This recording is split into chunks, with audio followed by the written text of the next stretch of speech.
बिस्मिल्लाहिर्रहमानिर्रहीम। अस्सलाम वालेकुम नाज़रीन, आप यूट्यूब चैनल देख रहे हैं। मैं इमरान खान हूँ।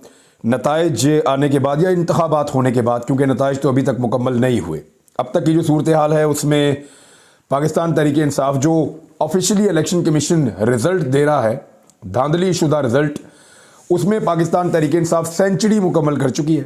100 सीटें उन्होंने जीत ली हैं जिस वक्त मैं रिकॉर्डिंग कर रहा हूँ। MQM को 17 सीटें जितवा दी गई हैं, हालांकि ये उम्मीद नहीं थी। जमीयत उलमा इस्लाम अभी तक 2 सीटें जीती है। खैबर पख्तूनख्वा में फजलुर रहमान साहब और उनका पूरा का पूरा खानदान जो है वो तबाह बर्बाद हो गया इलेक्शन के अंदर। वो, उनके बेटे, उनके रिश्तेदार, उनके भाई, सब के सब सफा चट हो गए। सबको पाकिस्तान तहरीक इंसाफ के ऐसे उम्मीदवारों ने जिन्हें कोई जानता भी नहीं, उन्होंने शिकस्त दी है। इस पूरे खानदान को इबरतनाक शिकस्त दी है। यही वजह है कि फजलुर रहमान साहब गुज़िश्ता लंबे अरसे से इलेक्शन से भाग रहे थे। कभी वो कहते थे कि जो हुकूमत है PDM की उसका 1 साल तक उसको बढ़ा दिया जाए, कभी वो कहते थे निगरान हुकूमत का दौरानिया लंबा कर दिया जाए, कभी वो कहते थे कि कुछ और बना दिया जाए। फजलुर रहमान साहब ने हर हीला बहाना इस्तेमाल किया, तमाम कोशिशें की फजलुर रहमान साहब ने कि कुछ भी करके इंतखाबात ना हो। अब समझ आ रही है कि वो इंतखाबात से क्यों भाग रहे थे। PMLN पिछली मरतबा इनकी नशस्तें 84 थी, अभी तक PMLN जो है वो सिर्फ 73 नशस्तें जीत सकी है। पिछली मरतबा आपको याद होगा अच्छी तरह कि 84 नशस्तें जीतकर PMLN जो है वो रो रही थी, पिट रही थी, और इस मरतबा 73 सीटें जीतने के बाद PMLN जो है वो खिलखिला रही है और जीत का ऐलान कर रही है। आपको समझ आ रही है क्यों हो रहा है? ज़रा समझिए आप कि पिछले मरतबा इलेक्शन में मुस्लिम लीग नून 80 से ज़्यादा सीटें जीतने के बावजूद रो पीट रही थी। इस मरतबा वही मुस्लिम लीग नून 70 से कम सीटों पे प्रेस कॉन्फ्रेंस करके जश्न मना रही थी। क्यों? क्योंकि साड़ी गल हो गई है, और कोई बात नहीं है, सिंपल है। पाकिस्तान पीपल्स पार्टी पिछली मरतबा 54 जीती थी, अभी तक 54 जीती है, जबकि बाकी जमातों का नतीजा जो है वो आपके सामने। आज़ाद पाकिस्तान तहरीक इंसाफ से ताल्लुक़ रखने वाले 100 जीत चुके हैं अब तक। तो ये जी एक बहुत बड़ा इलेक्शन था, लेकिन इसके अंदर धांधली बहुत बड़े पैमाने पर हुई है, उससे भी बड़े पैमाने पर हुई है। इमरान खान साहब ने जेल से कुछ अनाउंसमेंट्स किए हैं, वो मैं आपके साथ शेयर कर देता हूं, क्योंकि बाकायदा पहली तफसीली मुलाकात हुई इमरान खान साहब के साथ उनकी पार्टी के लोगों की, और बैरिस्टर उमैर नियाजी गए उनसे मिलने के लिए, सलमान सफदर गए उन्हें मिलने के लिए, और उन्होंने बाहर आके इमरान खान साहब का पैगाम पूरी कौम को सुनाया। इमरान खान ने कहा है कि वफाक में, पंजाब में और खैबर पख्तूनख्वा में पाकिस्तान तहरीक इंसाफ हुकूमत बनाएगी। अपने वकला के जरिए पैगाम दिया कि हम हुकूमत बनाएंगे, कौम के साथ जो हो रहा है इससे ज़्यादा नहीं होना चाहिए। जिन हलकों में नताइज तब्दील किए गए, इनके उम्मीदवार कल निकलें और पुरअमन एहतजाज करें। इमरान खान से जेल में उनके वकला उमैर नियाजी एडवोकेट और बैरिस्टर सलमान सफदर ने मुलाकात की। मुलाकात के बाद उन्होंने मीडिया को बताया कि इमरान खान ने क्या क्या बातें की हैं। उन्होंने कौम को इलेक्शन नताइज पर मुबारकबाद दी है और कहा है कि कौम नजरिए और जमहूरियत के साथ खड़ी है। जिस तरह लोगों ने वोट कास्ट किया, ये 1970 से ज़्यादा लोग बाहर आए हैं। लोग तो बहुत आए हैं, लेकिन परसेंटेज उतनी नहीं बन रही। यानी मुझे तो ऐसा लग रहा था कि 60% के करीब लोग शायद निकल आए वोट डालने के लिए, और मैंने पिछले किसी इलेक्शन में इतने बड़े पैमाने पर लोगों को बाहर निकलते हुए नहीं देखा। लेकिन हैरत की बात यह है कि टर्नआउट जो है वो इलेक्शन कमीशन कम बता रहा है। इमरान खान ने मुल्क के सबसे बड़े इदारे से अपील की है, ये उन्होंने आके बाहर बताया, सबसे बड़ा इदारा कह के, कि कौम के साथ जो हो रहा है इससे ज़्यादा नहीं होना चाहिए। जिन हलकों में नताइज तब्दील किए गए, इनके उम्मीदवार कल निकलें और पुरअमन एहतजाज करें, क्योंकि जमहूरी अमल में वोट की इज्जत है। वोट चोरी हो गया तो एहतजाज करेंगे। हमारी मईशत ज़मीन बोस हो चुकी है। सियासी अदम इस्तेकाम नहीं होना चाहिए। पाकिस्तान को बंद गली में ना लेकर जाएं। प्री पोल धांधली और इदारों को इस्तेमाल किया गया। इदारे इस वक्त कमज़ोर हो चुके हैं। नवाज शरीफ ने हमेशा मुल्क को बैंकरप्ट किया, दिवालिया किया। ये जो मिक्स अचार पकाया जा रहा है, इसके साथ हुकूमत ना बनाने दें। 50 सीटों वाला कैसे फतह का ऐलान कर सकता है? PTI के मैंडेट का एहतराम किया जाए। और फिर सलमान सफदर का कहना था कि 190 मिलियन पाउंड स्कैंडल में कानूनी टीम को अंदर जाने नहीं दिया गया। नैब, अदालती अमला, तफ्तीशी टीम और प्रोसिक्यूटर्स जेल के अंदर गए, लेकिन इमरान खान के वकला को अंदर जाने नहीं दिया। बुशरा बीबी को अदालत में पेश नहीं किया गया। जेल में तमाम सहूलियात के बावजूद बुशरा बीबी को बनी गाला में रखा गया है। 3 घंटे वकला खड़े रहे, दरखास्त के बावजूद टीम अंदर नहीं जा सकी। उन्होंने कहा इमरान खान साहब बिल्कुल फ्रेश थे, वो जानते थे कि बाहर क्या हुआ। इलेक्शन के हवाले से बड़ी तफसीली हदायत उन्होंने दी, बल्कि इमरान खान साहब ने डॉन अखबार का हवाला भी दिया कि उसके अंदर देखें आर्टिकल कैसे लिखा हुआ है और किस तरह जई तई फिर गई है PMLN की और इनकी धांधली की। उसके बाद इमरान खान साहब ने कहा कि 16 महीनों से उनके ऊपर केस चल रहे हैं और वो ट्रायल का सामना कर रहे हैं, 7 माह हो चुके हैं। एक दिन भी इमरान खान ने ये नहीं पूछा अपने वकला से कि मैं बाहर कब आऊँगा। अच्छा, ये वकला ने आज बहुत बड़ी बात बताई है कि इमरान खान ने अपने वकला से एक दफ़ा भी नहीं पूछा कि मैं बाहर कब आऊँगा, क्योंकि इमरान खान जानता है कि वो बाहर कब आएगा और इमरान खान ने जब आना होगा तभी वो बाहर आएगा। दिखाई दे रहा है, यानी वो आदमी इस पोजीशन में है कि अब ये सीटें जब उनको वापस मिलेगी तो वो हुकूमत बनाने की पोजीशन में आ जाएंगे, और जब वो हुकूमत बनाने की पोजीशन में आ जाएंगे तो फैसले फिर उनके हाथ में आ जाएंगे। बहरहाल देखते हैं कि हुकूमत बनाने दी जाती है या ज़बरदस्ती से ज़ोर से नवाज शरीफ को ही मुसल्लत करने का फैसला हो चुका है कि मियाँ नवाज शरीफ ही इस कौम का मुस्तकबिल हैं, या इनके ऊपर उनको मुसल्लत किया जाएगा, देखते हैं। अच्छा, फिर ये बताया वकील ने कि इमरान खान साहब को अब ऐसे दिन आ चुके हैं कि अवाम के अंदर आना चाहिए। तमाम मुकदमात रेत का ढेर साबित होंगे और 3 मुकदमात का दुख हुआ उन्हें। इमरान खान साहब को एक जो जिले शाह का केस उनके ऊपर बना, दूसरा जो उनके ऊपर करप्शन का इल्ज़ाम लगा, और तीसरा जो इद्दत में निकाह का केस है। ये मुकदमात चलाना ज़ाती मामलात हैं, इनको अदालत में नहीं लाना चाहिए था। इमरान खान साहब को इन मुकदमात के ऊपर बहुत दुख है। इमरान खान साहब ने कहा कि मैं अपील करता हूं कि बुशरा बीबी को जेल में मुंतकिल किया जाए। बुशरा बीबी भी ये अपील कर चुकी हैं। अब पाकिस्तान तहरीक इंसाफ का जो उनकी आपस में मीटिंग हुई है और जो उन्होंने तय किया वो ये किया है कि इलेक्शन कमीशन आईनी और कानूनी उनकी जिम्मेदारी है कि वो रात 2 बजे तक नताइज का ऐलान कर देते, और अब अगर वो ऐलान नहीं करते तो फिर पाकिस्तान तहरीक इंसाफ जो है वो एहतजाज के लिए जाएगी और वो पुरअमन एहतजाज करेगी इलेक्शन कमीशन ऑफ पाकिस्तान के ख़िलाफ़, क्योंकि वो नताइज फराहम करने में नाकाम रहे हैं और दानिस्ता तौर पर कोशिश की गई है कि PTI के जो उम्मीदवार हैं या उनके जो नामजद उम्मीदवार हैं उनको नाकाम बनाया जाए। बैरिस्टर गौर ने कहा कि हमारे अवामी मैंडेट का एहतराम किया जाए और मुकम्मल नताइज का जल्द अज जल्द ऐलान किया जाए। जो अब तक के नताइज आए मैंने आपको बता दिए हैं। फॉर्म 45 के मुताबिक पाकिस्तान तहरीक इंसाफ 179 सीट्स जीत रही है और फॉर्म 47 के मुताबिक 100 सीटें जीत चुकी है। अब ये जो डिफरेंस है ना, मैंने आपको पहले भी बताया था, 45 फॉर्म हर पोलिंग स्टेशन का होता है। हर पोलिंग स्टेशन के ऊपर पाकिस्तान तहरीक इंसाफ जीत रही है और हतमी रिजल्ट जो RO लिख कर दे रहा है वो उसमें जितवा रहा है किसको? PMLN के कैंडिडेट को या किसी और जमात के कैंडिडेट को। तो ये सारे फड्डे के अंदर इस वक्त मामला पड़ा हुआ है और 100 के करीब दरखास्तें, यानी 100 से ज़ायद कहा जा रहा है कि पटिशन्स चली गई हैं मुख्तलिफ अदालतों के अंदर। अब ये मामला अदालतों में जाएंगे। पाकिस्तान तहरीक इंसाफ के जितने भी उम्मीदवार हैं जिन्हें लगता है उनसे सीटें छीनी गई हैं, उनकी ज़रा फॉर्मेशन में आपको बता देता हूँ। 47 तो ऐसे हैं जिनके ऊपर मैंने रिसर्च की है, जिनके पास अपने फॉर्म 45 मौजूद हैं। 47 उनके पास पूरे के पूरे फॉर्म 45 मौजूद हैं और उनको एक ही तरीके से हराया गया है कि फॉर्म 45 के अंदर वो जीत रहे हैं, उनके पास तस्दीक शुदा कागज़ मौजूद हैं। ये कागज़ वो अदालत में ले जाना चाहते हैं कि देखें जी हम जीत गए इलेक्शन। अब ये RO ने किस तरह हमें हराया फॉर्म 47 में, उससे बुला के पूछें आप कि तमाम पोलिंग स्टेशन पे हम जीत गए और हल्के का इलेक्शन जो है वो नून लीग जीत गई, ये कैसे हो सकता है? कुछ ROs जो हैं वो डट भी गए। मिसाल के तौर पे एक नाम सामने आ रहा है, लिया के अंदर एक रिटर्निंग ऑफिसर थे शेख खालिद परवेज साहब, DC लिया। इनको कमिश्नर की तरफ से और दीगर जगहों से बहुत दबाव डाला गया, बहुत ज़्यादा दबाव। इन्होंने दबाव में आने से इनकार कर दिया और जो सरगोदा का लिया का जो नतीजा है वो उसी तरह आया जैसे आना चाहिए था। कुछ और ROs हैं वो भी डट गए थे, लेकिन ज़्यादातर जो है वो ब्यूरोक्रेट कंप्रोमाइज़ हो गए हैं। इसके ऊपर सलमान अकरम राजा साहब ने एक ट्वीट भी किया, वो मैं आपको बताता हूँ। लेकिन कुछ सीटें मैं आपको बता दूँ, जो बड़ी सीटें हैं लाहौर में जिनके ऊपर वापस नताइज तब्दील हो जाएंगे, जिनके कभी इम्कानात हैं। एक तो अलीम खान की सीट है।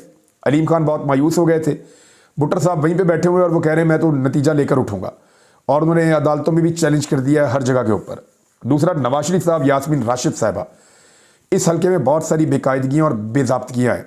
2 मरतबा तो इसका फॉर्म 47 मुबैना तौर पर जारी किया गया है और इसके अलावा इसके सूबाई असम्बली के हल्कों में और कौमी असम्बली के हल्कों में वोटों की तादाद का भी फ़र्क है। ये बहुत अजीब किस्म का रिजल्ट है, नवाज शरीफ साहब के लिए बहुत मुश्किल है। मरीम नवाज ख़ास तौर पे अपनी एक कौमी असम्बली की सीट पे भी चैलेंज है इनको, लेकिन सूबाई असम्बली में महर शराफत अली ने पूरे सबूत इकट्ठे किए हैं। वो वज़ीर आला बनने का ख्वाब कहता है मैं पूरा नहीं होने दूंगा। सैफ अल मलूक खोखर, इन्होंने जो है वो इलेक्शन लड़ा था NA 126 से। वहाँ तौकीर अब्बास खोखर साहब हैं, मलक करामत खोखर के बेटे हैं। उन्होंने जो वोट लिए, मैं आपको बता रहा हूँ उसके मुताबिक, फॉर्म 45 के मुताबिक वो 81,000 से ज़्यादा हैं, जबकि सैफ अल मलूक खोखर के फॉर्म 45 के मुताबिक 45,000 से कुछ ज़्यादा वोट हैं। तो ये इतना बड़ा मार्जिन कवर करके सैफ अल मलूक खोखर को जितवा दिया गया। ये भी चैलेंज हो गया हल्का ज़हीर अब्बास खोखर और अताउल्लाह तारड़। अताउल्लाह तारड़ कहीं भी मौजूद नहीं थे मुकाबले में, तीसरे नंबर पे थे। पहले बिलावल थे, फिर ज़हीर अब्बास खोखर थे, फिर बिलावल नीचे निकल गए, ज़हीर अब्बास खोखर ऊपर आ गए और फिर अचानक अताउल्लाह तारड़ इलेक्शन जीत गए। ये NA 127 ये भी चैलेंज हो जाएगा। ओन चौधरी वाला हल्का ऑलरेडी चैलेंज हो चुका है, इलेक्शन कमीशन को रोक दिया गया है। अब ये और इसके अलावा इस्लामाबाद के 3 हल्के वो भी हैं, चकवाल के 2 हल्के जिसमें अयाज अमीर साहब का हल्का भी मौजूद है। यानी बहुत सारे हल्के ऐसे हैं जहां पे 47 हल्के कौमी असम्बली के 47 हल्के जहां पे बेहतरीन सबूत मौजूद हैं और ये चैलेंज हो जाएंगे और ये वापस पाकिस्तान तहरीक इंसाफ के पास आएंगे। अब डिपेंड करता है कि कौन सा केस कौन से जज के पास जाता है। अगर तो केसेस जाते हैं मिसाल के तौर पे ऐसे जजेस के पास जो कंप्रोमाइज़ हो जाते हैं, तो फिर तो वो सीट ज़ाया हो जाएगी पाकिस्तान तहरीक इंसाफ की। लेकिन अगर वो केस चले जाते हैं ऐसे जजेस के पास जो जजेस इंसाफ देना चाहते हैं, तो पाकिस्तान तहरीक इंसाफ अपनी सीट लेकर अदालत से निकलेंगे। तो अब अगर इसके अंदर से आप 50-50 भी करें तो पाकिस्तान तहरीक इंसाफ की कौमी असम्बली में हुकूमत बन जाएगी, अगर वो कामयाब हो जाते हैं नताइज लेने में। तो अब आ जाए एक और बात की तरफ कि पाकिस्तान तहरीक इंसाफ फ़र्ज़ करें अभी उनके पास 100 सीटें हैं, वो 20-25 और ले लेते हैं, वो 125 पे पहुंच जाएंगे मैक्सिमम। PMLN और नीचे चली जाएगी, उनसे छिन जाएंगी उनकी। पीपल्स पार्टी को कुछ डेंट पड़ जाएगा, MQM को प्रॉब्लम हो जाएगा कराची में, क्योंकि कराची में जो धांधली हुई है, सारे लोग अभी पंजाब की बात कर रहे हैं, इस्लामाबाद की बात कर रहे हैं, मुख्तलिफ इलाकों की बात कर रहे हैं। अभी तक किसी ने कराची की बात भी नहीं की। जो कराची के अंदर धांधली नहीं हुई वहाँ तो झुरलू फिर गया है। कई पोलिंग स्टेशन है जहाँ सारा दिन पोलिंग ही नहीं हुई, वोट डाले ही नहीं गए वहाँ पे और रिजल्ट आ गए हैं। और ऐसा खौफनाक इलेक्शन कराची के अंदर हुआ है कि इस जिले के अंदर तो पूरा का पूरा इलेक्शन दोबारा करवाना चाहिए। लेकिन अगर इलेक्शन दोबारा नहीं भी करवाते तो अदालतों को इंसाफ देना चाहिए, वहाँ से पाकिस्तान तहरीक इंसाफ की अच्छी सीटें निकल सकती हैं। अभी भी फॉर्म 45 के मुताबिक कुछ हल्के ऐसे हैं वहाँ पे उम्मीदवारों ने अच्छा बंदोबस्त किया था। MQM को इस मरतबा, यानी पिछली मरतबा तो MQM में थोड़ा बहुत दमखम बाकी था, अभी तो बिल्कुल ही तबाह हो गई है। उसको 7 नशस्तों से बढ़ाकर 17 नशस्तों तक पहुंचा दिया गया है MQM को। तो ये MQM के साथ नेकी की गई है। बहरहाल इलेक्शन कमीशन बहुत बड़ी बड़ी गलतियां कर रहा है, बहुत बड़ी बड़ी गलतियां। एक तो हिसाब किताब के अंदर बड़ी गलतियां हैं। आज एक दोस्त का फ़ोन आया, उन्होंने मुझे बताया और कोई डाटा भी भेजा है, हम उसको देख रहे हैं, लेकिन मैं आपके साथ कुछ शेयर कर देता हूँ। उनके बकौल ये है कि लाहौर में जो कौमी असम्बली के हल्के पे वोटिंग हुई है, सूबाई असम्बली के हल्कों पे उससे 1.5 लाख वोट कम है, 1.5 लाख से भी ज़्यादा वो कह रहे थे। यानी जो भी आदमी वोट डालने जाता है, आप सबने वोट डालें, तो आपको इलेक्शन कमीशन 2 पेपर देता है, 2 पेपर। एक पेपर आपको ग्रीन कलर का देता है, एक वाइट कलर का देता है। जो सब्ज पेपर है वो कौमी असम्बली के लिए है, जो सफ़ेद पेपर है वो सूबाई असम्बली के लिए है। ये 2 पेपर जब आपको मिलते हैं तो आप दोनों पे ही वोट डालते हैं। बहुत कम, कोई लाखों में कोई एक आदमी होगा या 2-4 लोग होंगे जो ऐसा करें कि चले हम ज़्यादा नहीं डालते, हम एक डाल देते हैं और एक फाड़ के फेंक देते हैं, या एक पे हम डालते ही नहीं। हिसाब किताब में इतनी संगीन गलतियां हो गई हैं ROs को नतीजे बनाते वक्त, क्योंकि कोई सिस्टम, कोई मैकेनिज्म तो था नहीं। लगातार प्रेशर उनके ऊपर आ रहा था कि बस मियाँ साहब को जिताना है, बस मियाँ साहब को जिताना है। वो मियाँ साहब को जिताने के चक्कर में उन्होंने आदाद शुमार का ख्याल नहीं रखा। हल्का बंदियां भी ऐसी अजीब तरीके से की गई हैं कि कई ऐसे कौमी असम्बली के हल्के हैं जिनके नीचे 4-4 सूबाई असम्बली के हल्के लगते हैं। पहले तो बड़ा सिंपल होता था ना, फिर हल्का बंदियां भी इनके मुताबिक की गई थी। अब इस सारी सूरत हाल के बावजूद जो डाटा अभी तक सामने आ रहा है मुबैना तौर पे, उसमें 1.5 लाख वोट का फ़र्क है कौमी और सूबाई असम्बली के हल्कों में वोट करने वालों में। यानी ऐसा कैसे हो सकता है कि 1.5 लाख बंदे ऐसे निकल जाएं लाहौर में से जो गए और उनको 2 पेपर दिए गए, उन्होंने 1 वोट डाला और 1 वोट नहीं डाला। ये तो कोई भी नहीं ऐसा करेगा, लाइन में लग के कौन ऐसा करेगा? ऐसा हो नहीं सकता, और पूरे लाहौर में हर जगह हो तो ऐसा मुमकिन नहीं है। तो आरओज ने जब रिजल्ट बनाए तो क्योंकि उनके पास कोई कंप्यूटर तो है नहीं या कोई ऐसा सॉफ्टवेयर नहीं है जिसके मुताबिक वो रिजल्टों को तब्दील करें, और जब तब्दील करें तो वो बाकियों को भी मैच कर दें, यानी सूबाई असम्बलियों को भी मैच कर दें, बाकी चीज़ें भी मैच कर दें, कुल वोटों को भी मैच कर दें, मुस्तरदशुदा वोटों को भी प्रॉपर गिन लें। ये जो सारी क्लैरिकल मिस्टेक्स आ रही हैं, न्यूमेरिकल मिस्टेक्स आ रही हैं, नंबरों के अंदर जो फ़र्क आ रहा है, ये बहुत इरिटेट करने वाला है अदालतों के अंदर और इन्वेस्टिगेशंस के अंदर इलेक्शन कमीशन ऑफ पाकिस्तान को और आरओज को। ये जो आरओज हैं, आपको याद होगा कि पाकिस्तान तहरीक इंसाफ ने एतराज़ किया था, लाहौर हाई कोर्ट ने कहा था जी बिल्कुल ठीक है, ये आरओज इलेक्शन नहीं करवा सकते, ब्यूरोक्रेट्स जुडिशल ऑफिसर्स होने चाहिए, अदलिया के आरओज होने चाहिए, वो बेहतर हैं। लेकिन फिर आपको पता है सुप्रीम कोर्ट वही कर रही थी जो पीडीएम चाह रही थी, या जो भी वो चाह रहे थे, इलेक्शन कमीशन के मौक़िफ़ की तायीद हो गई, और फिर हुआ ये कि वो वाले आरओज लगाए गए जो नवाज शरीफ को फ़ायदा दे सकते थे। लेकिन फिर भी नवाज शरीफ फ़ायदा उठाने में नाकाम रहे, क्योंकि नालायक आदमी कुछ भी करे वो ठीक तरीके से नहीं कर सकता। जो नताइज बने हैं या बनाए गए हैं उनमें इतनी सारी गलतियाँ, मिसाल के तौर पे इलेक्शन कमीशन ने जो फॉर्म 45 हैं उन्हें पहले अपलोड कर दिया, उनका जो सिस्टम है उसके ऊपर अपलोड कर दिया, बाद में डिलीट कर दिया। अब ये अपलोडिंग के स्क्रीनशॉट पड़े हुए हैं और अपलोडिंग साबित हो जाएगी सुप्रीम कोर्ट में या अदालत में जाके, और फिर बाद में उसको डिलीट किया, ये बताना पड़ेगा कि डिलीट क्यों किया। यानी इलेक्शन कमीशन अपनी हरकतों से, अपनी बौखलाहट से, खुद ही अपनी घबराहट से परेशान होता चला जा रहा है, सबूत मिटाने के चक्कर में नए सबूत पैदा करता चला जा रहा है। ये बहुत बुरी तरह फंस गए हैं, बहुत बुरी तरह फंस गए हैं। मुख्तलिफ शहरों में अवाम बाहर निकली हुई है और वो अपने वोट के हक पर पड़ने वाले डाके के खिलाफ एहतजाज कर रही है। अभी जो तय किया गया है वो ये है कि नताइज अगर मुकम्मल नहीं आते और सही नतीजे नहीं बताए जाते तो पाकिस्तान तहरीक इंसाफ कल से एहतजाज शुरू करेगी। एक और बड़ा सवाल है, सुप्रीम कोर्ट ऑफ पाकिस्तान ने जिन लोगों के कहने पे या जिन लोगों के एतराज़ पे वापस ले लिया था बल्ले का निशान, वो अकबर एस बाबर एंड पार्टी, वो सारे वो इतने बड़े सियासतदान थे, तो उन्होंने इलेक्शन कहाँ से लड़ा है? और अगर लड़ा है तो उनमें से कौन जीता है? वो एक भी इलेक्शन के मैदान में नहीं उतरा। यानी ऐसे टाउट किस्म के लोगों के कहने पे, ऐसे टटपूंजियों के कहने के ऊपर जो है वो पाकिस्तान तहरीक इंसाफ से बल्ले का निशान लेकर एक तारीखी ज़्यादती की गई है। अब पंजाब असम्बली में आ जाएं। पंजाब असम्बली के नताइज अब तक ऐसे हैं कि थोड़ी देर पहले तक मैं देख रहा था तो 137 हैं दोनों के पास, PMLN के पास भी 137 है और आज़ाद भी 137 हैं। अच्छा, ये इसमें एक बड़ी इंटरेस्टिंग सिचुएशन ये है कि 50 से ज़ायद पाकिस्तान तहरीक इंसाफ के आज़ाद उम्मीदवारान अभी तक जा चुके हैं अदालतों में और तकरीबन 30 के करीब मज़ीद जाने वाले हैं। ये 80 लोग जब अदालतों में जाएंगे तो इनमें से अगर 30 लोग भी इंसाफ लेने में कामयाब हो गए ना, तो कभी भी किसी सूरत में भी PMLN इक़्तिदार में नहीं रह सकती, बल्कि इंडिपेंडेंट हुकूमत पंजाब में पाकिस्तान तहरीक इंसाफ बना लेगी। वो कैसे, मैं आपको बताता हूँ। वो ऐसे कि वहाँ पे भी फॉर्म 45 पूरे हैं और उसके ऊपर पाकिस्तान तहरीक इंसाफ के उम्मीदवार जीते हुए हैं और फॉर्म 47 में हरा दिया गया है भोंडे तरीके से। अब डिपेंड करता है जुडिशरी के ऊपर, अगर वो यहाँ पे इंसाफ फराहम करते हैं तो पाकिस्तान तहरीक इंसाफ के उम्मीदवार बहुत बड़े पैमाने के ऊपर वो सूबाई असम्बली की नशिस्तें जीतेंगे, और अगर वो 150 तक पहुँच गए तो उनको 50 नशिस्तें मिल जाएंगी मखसूस। तो 200 के फिगर के साथ 186 चाहिए होते हैं, वो तो बिल्कुल इंडिपेंडेंट गवर्नमेंट बना लेंगे। तो अब हुकूमत बनेगी कैसे? क्योंकि पाकिस्तान तहरीक इंसाफ तो अब बतौर पॉलिटिकल पार्टी अपना इंतखाबी निशान खो चुकी है और ये सारे आज़ाद उम्मीदवार हैं।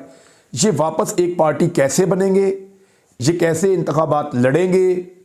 इनको कैसे, किस अंदाज में, इनको कहाँ पे इनको कानून और आइन तहफ़्फ़ुज़ दे रहा है?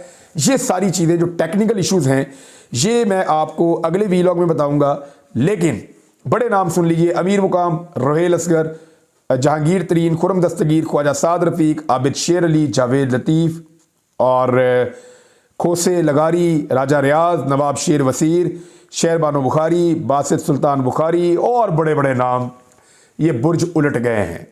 और जो बाकी बचे हुए हैं वो बहुत जल्द उलटने वाले हैं। रेहाना डार पहुंच गई हैं, उस्मान डार की वालिदा अदालत में, उनके पास सबूत मौजूद हैं। ख्वाजा आसिफ साहब अपनी खैर मना लें। नाज़रीन, इस व्लॉग में यहाँ तक के लिए इतना ही।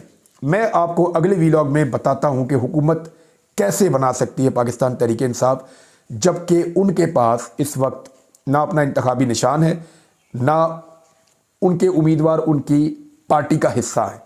अब तक इतनी, अपना ख्याल रखिएगा, अपने चैनल का भी। अल्लाह हाफ़िज़।